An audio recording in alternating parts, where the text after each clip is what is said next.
Alrighty then, welcome back everybody to Transfer Talk. Of course, we don't really want to do one of these, when it's coming up to the end of the season. I was thinking of doing one of these during the build-up to the next season, because that's when all the transfer news will come in and whatnot. But within the past couple of days, we've actually had quite a bit of transfer news regarding a few players, and it's warranted enough, for me to make another one of these, despite me saying at the end of, the winter window that I wouldn't make another one until the summer. But due to all the news that's come out, I feel like this would be an appropriate time to make another one. So let's just get straight into it and discuss it, shall we? First things first, we're going to talk about Finley Cross-Adair moving to Bamber Bridge for the rest of the season, which is a good move for the young lad, I think. I watched him at Bamber Bridge at Sir Tom Finney in the Central League, and I think it was on this Tuesday just gone when we played Blackpool in the Central League, and I think Finn put in a pretty good shift. Anyways, PNE striker Finley Cross-Adair is joining Bamber Bridge on loan until the end of the season.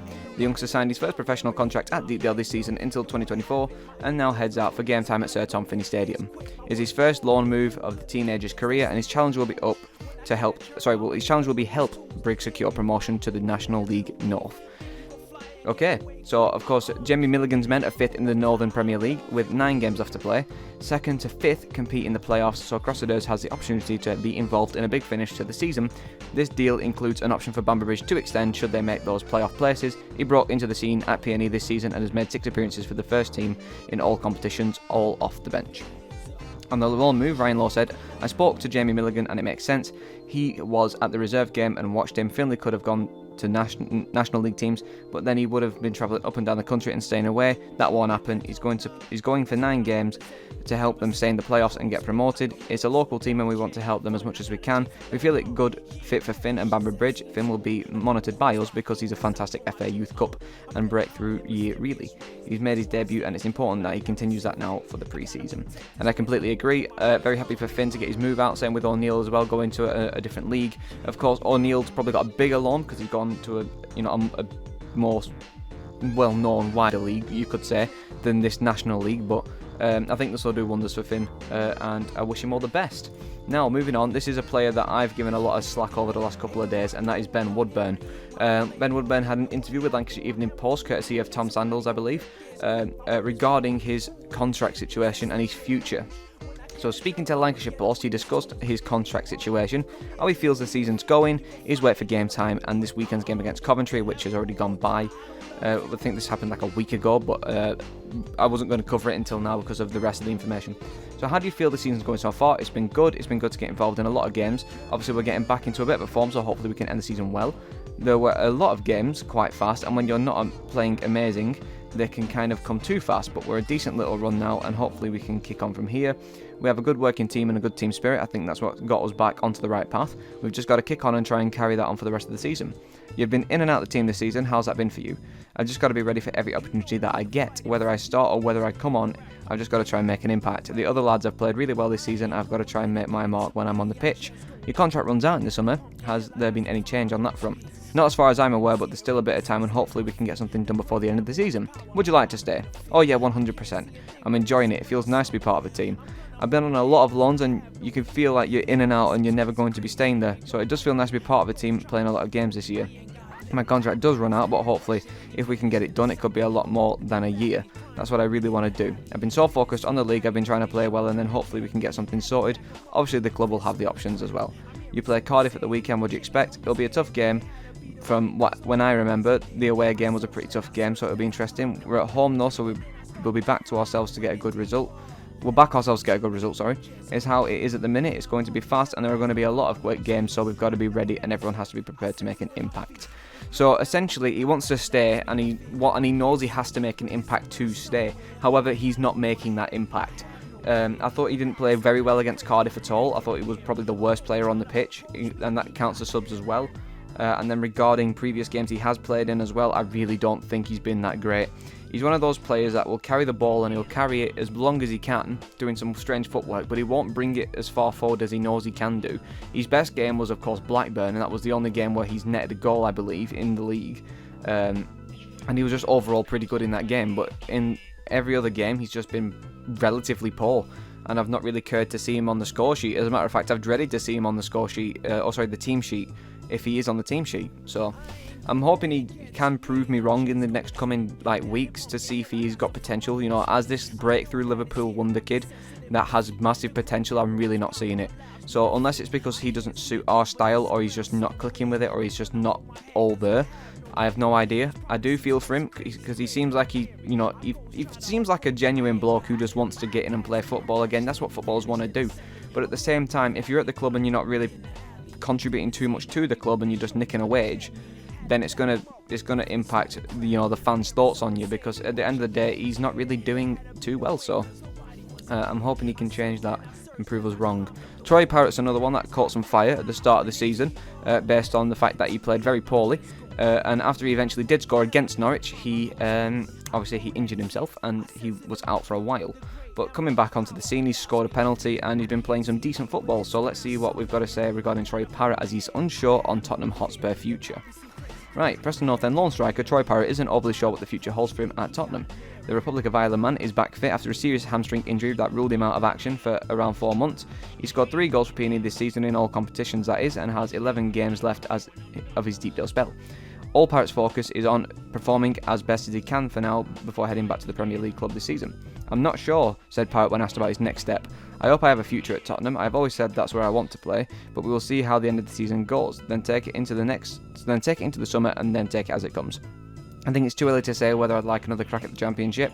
I'm not sure what is going to happen next year, so I'm just going to stay focused on this last home straight of the season.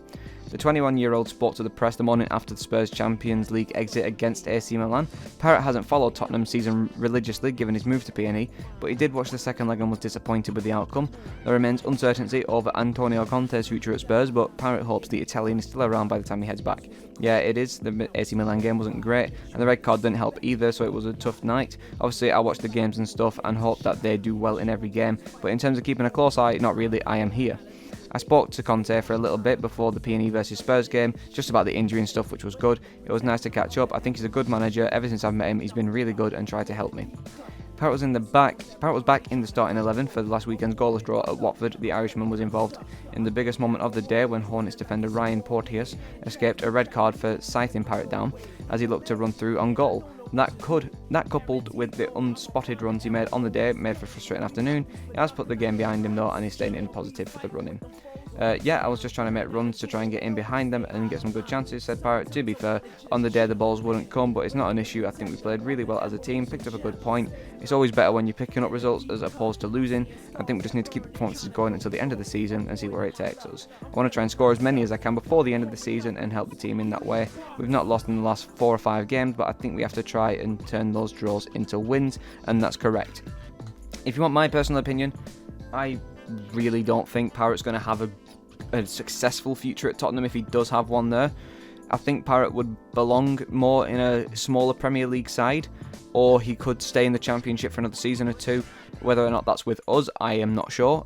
I wouldn't mind seeing him with us again because he seems to be picking up a little bit now, but at the same time, if he doesn't manage to pick up, then it would seem like the loan has been a bit of a waste. Because in terms of improvement in Parrott's game, he was pretty poor until he scored against Norwich, and after scoring against Norwich, he's come back and he's playing a lot better. But at the same time, it's still not fantastic, but he's putting out. So, like I said, we'll have to wait and see on Parrott. Right, up next, Preston North End's summer transfer task already looks sizable for Ryan Law. Preston North End manager Ryan Law was always going to need time to build his ideal Lily-White squad, but big work will be needed again in the summer. As things stand, the Lily-Whites head into 23-24 with 2 Law signings under contract, goalkeeper Freddie Woodman, Di Connell. The rest of the contracted playing squad predate Law's appointment at Deepdale. So the loan quartet, Parrott, Delap, Cannon and Alvaro will all head back to their respective clubs, though you'd be surprised if Peony didn't go back in for at least one of those. Extensions for Brady, Woodburn or Norma, 3 of Law's additions, of course, remain possible too, and Cunningham and Johnson are 2 more senior players who will see their deals expire. As Law approaches his 4th transfer window as Peony boss, North End is still trying to piece this thing together and build a squad capable of pushing for bigger and better things. So, contracts expiring in 23, centre-backs Greg Cunningham and Harry Nevin, which I believe is a younger player. Cunningham, I think he's been performing fantastically over the past couple of days, especially with Lindsay being out of the squad as well, which is a massive shame because he was probably my favourite player of the season so far. But in terms of Cunningham, Of course, he's very diverse. He can play left back and centre back, and Diaby can play centre back and right back. He's been playing centre back for the last couple of games, and he's been performing very well, I think. So this sort of setup with Cunningham, Diaby, and Story is a very good option, as is, say, Hughes, Lindsay, and Story, or Hughes, Lindsay, Diaby, Hughes, Cunningham, Diaby. The centre-back options are all there, and that's because they're all very diverse. We have players to fill in roles. Lindsay is a natural centre-back, Hughes is a natural left-back, and Story's a natural right-back. But when you have diverse players like Cunningham and Diaby who can play their natural role of left-back, right-back, and centre-back respectively, then that's a good option to have. So I would probably consider giving Greg the extension personally, rather than getting in another defender, just because we already know he loves the club and we already know he's capable. Wing-backs, Brady, Olasunde, and Colton. Of course, that's a younger player. Olasunde, I don't want him to get a contract extension because he's done nothing for us all season, and even in Central League he looked pretty poor. So yeah, Olasunde's got to go. Brady, I'd consider. He's had a good season with us, but he does do some reckless things, so whether or not we're keeping him, I am not sure. Midfielders, Johnson. I think for what happened during the start of the season, that Johnson wasn't entirely sure what he wanted of his future, and he was probably being self-cautious regarding his health and fitness, because one bad injury at this stage in Johnson's career could maybe, wobble him a little bit. So he might have been a bit too cautious, but he seems to be picking himself back up a little bit now, and he might be aware of his contract situation, and that's why he's putting in those performances to get another contract. And I'd love to see him get another one, because he's been with his club for so many years now. He's been such a great servant to us, and just to release him would be a shame, because like I said, he's been one of those players, and he's playing well now as well. So if he continues to play well, then that's good, and if you can take that into next season, that's fantastic. But until then, we'll have to wait and see. Onoma, he's only been with us for a little bit, and the aim to get him in was to get him match fit, but for someone who's not match fit, to get match fit takes a while, and by the time he can break into the first team, it might be too late. So whether or not we give him a contract extension, I personally don't know. Woodburn, no. And then for younger players, being Amaral, which I'm not entirely sure because I've not seen much of him, or Aaron Bennett, I probably would do with Bennett because he's a good player, but I don't think there's any room for him to break into the squad just yet. So we'll maybe consider that. And that is always going to be a tough, given the state of play with the club's ownership. The Hemmings family and co have kept North End going and continue to pump the required millions of pounds in, but Peony's owners are clearly open to letting someone else have a go at this. In September last year, Craig Hemmings said in a statement, "When and if the next interested party come along, we will work with them, and if it can be demonstrated that they are indeed able to move the club forward, we will be the first to stand aside and wish them the best for the future." Peony have signed 11 players during Law's tenure, 5 loans, 5 transfers on a free, and Woodman for an undisclosed fee.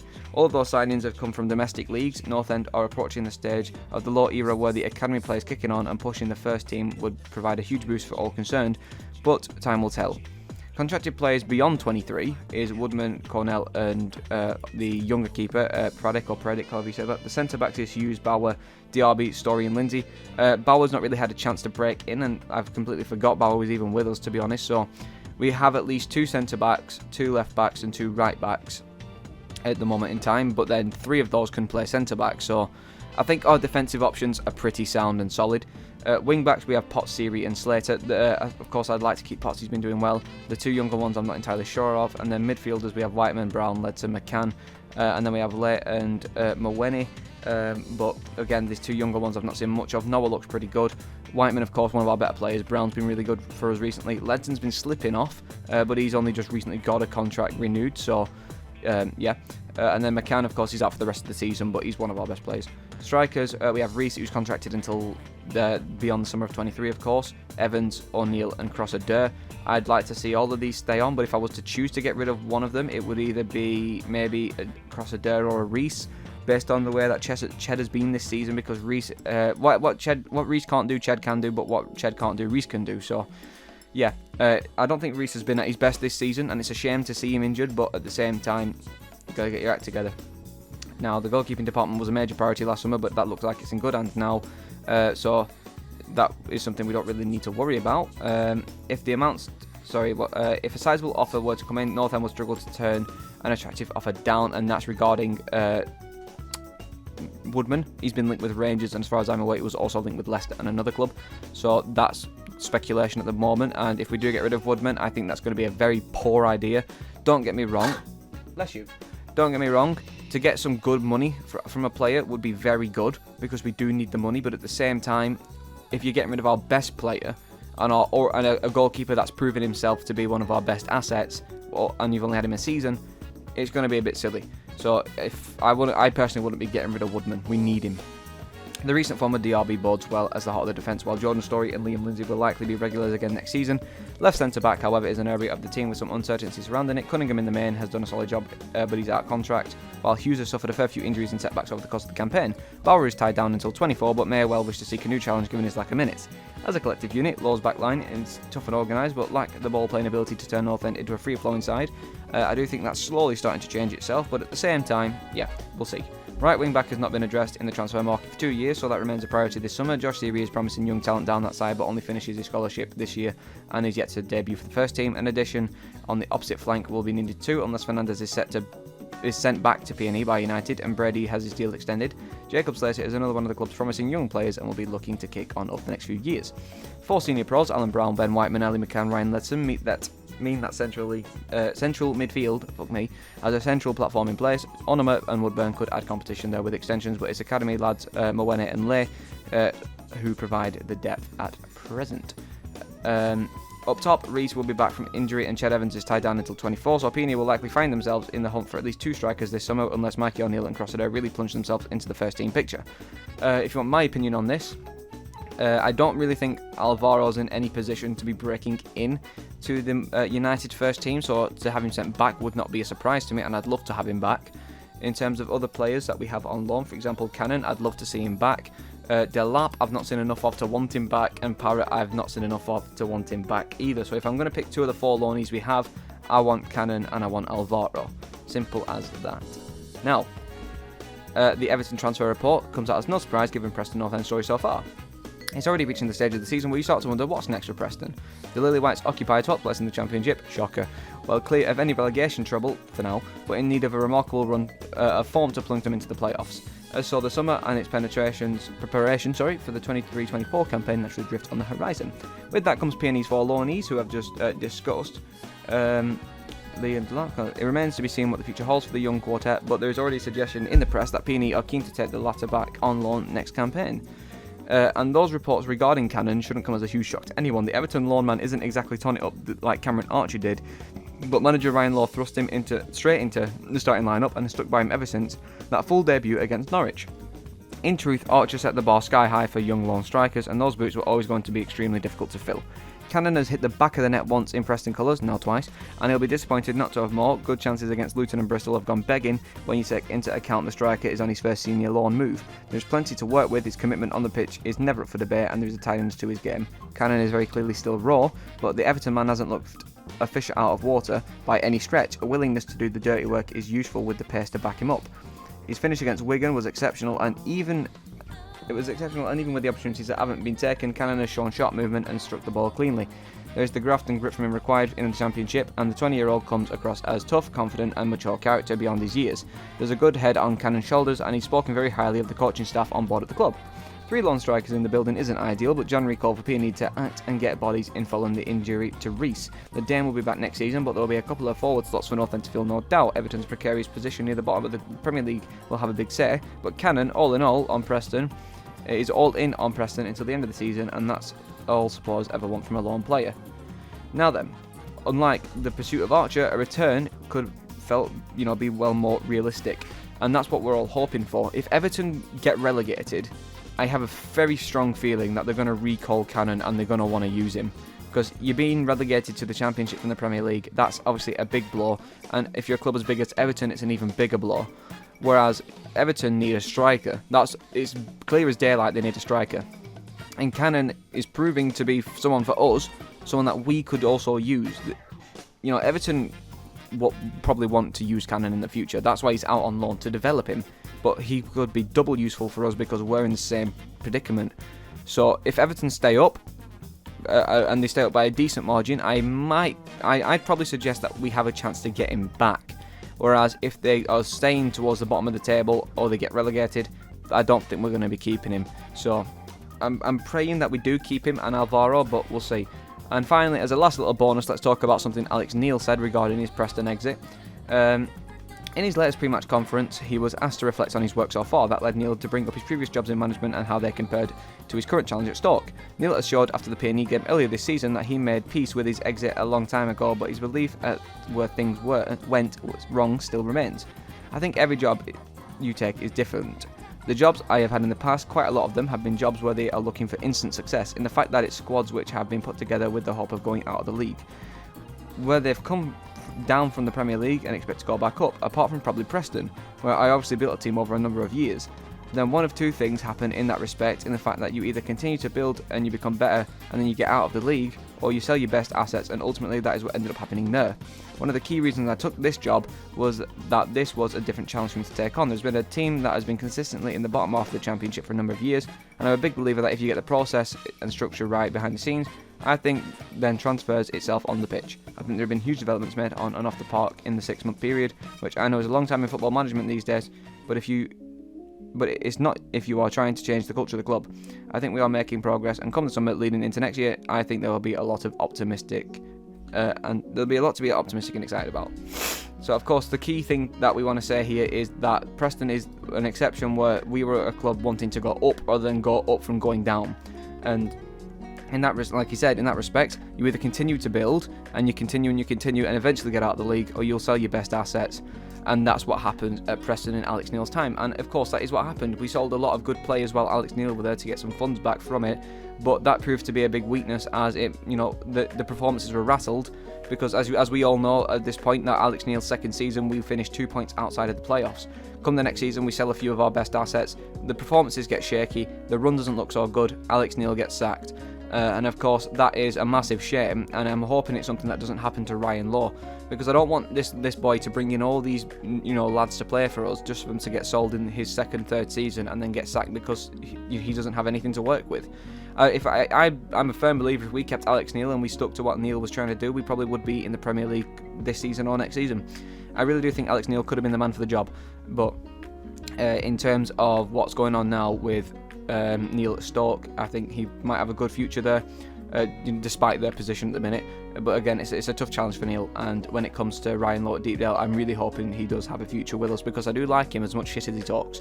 But anyways, that's roughly it for what I had to say regarding transfers today. So in other words, we have another lad on loan, we've got a few people that are going to be leaving, whether that's from loans or contracts, and the ones that I'd like to see back. Let me know who you'd like to see back in the description, as that is going to be a very important thing we need to consider for next season. So thank you all for tuning in, and I will see you all in the next video.